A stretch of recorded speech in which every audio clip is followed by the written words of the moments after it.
ago, dragons were the terror of towns, or so it was said. They breathed in air and threw out flame. Just one puff of dragon breath could kill you. Some dragons lived in caves, guarding stolen treasure. Others lived under the sea. Sometimes they puffed up and scared sailors. Dragons even lived in the sky. When they were angry, storms blew up. Bolts of lightning or flames shot from across dragon's nose. Most people kept as far away from dragons as they could. Only knights dared go near them. People offered huge rewards to the brave knights who could kill dragons, but dragons weren't so easy to defeat. Dragons had bumpy scales, flapping wings, and pointed tails, and they came in all shapes and sizes. Whatever they looked like, you wouldn't want to meet one. Chapter 2: Stan and the Dragon. Stan was a woodcutter. He lived in the forest with his wife. She was sad because they had no children.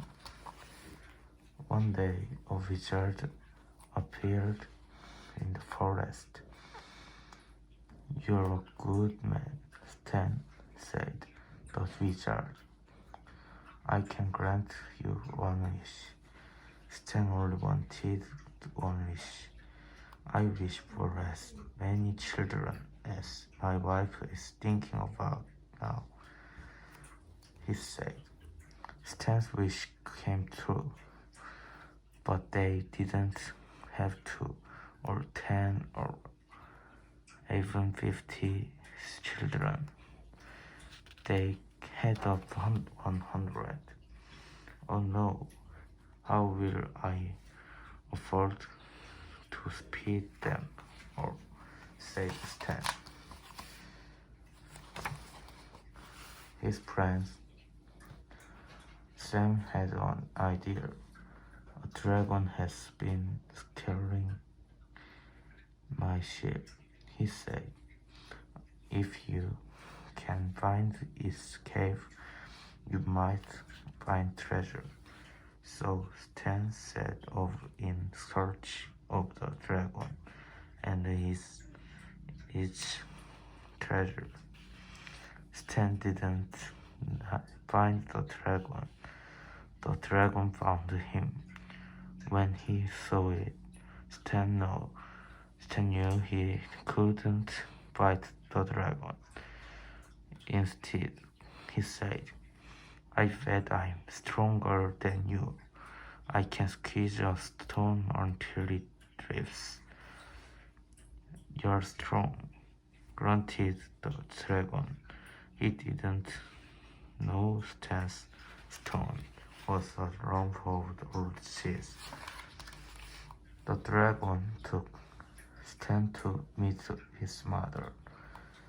"It must have been a trick," she said. "If you really are stronger than my son, I'll give you our treasure.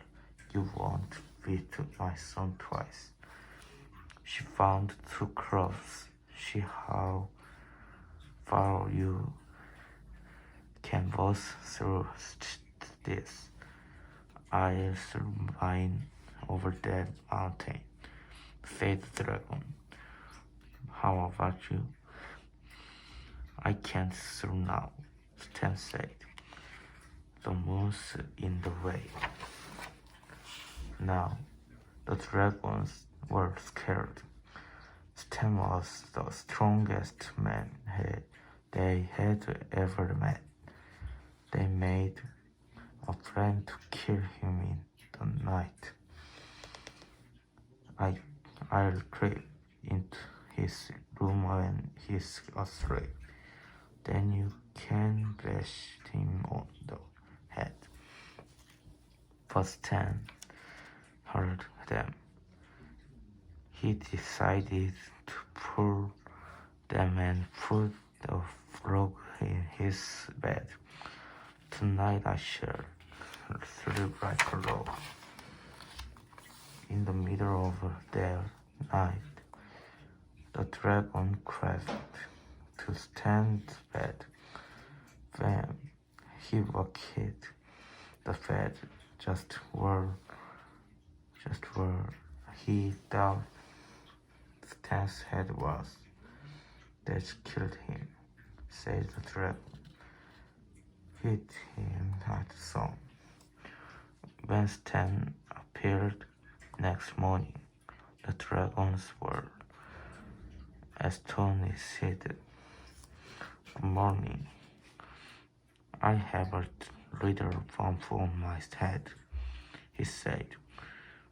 Perhaps a velvet me in the night.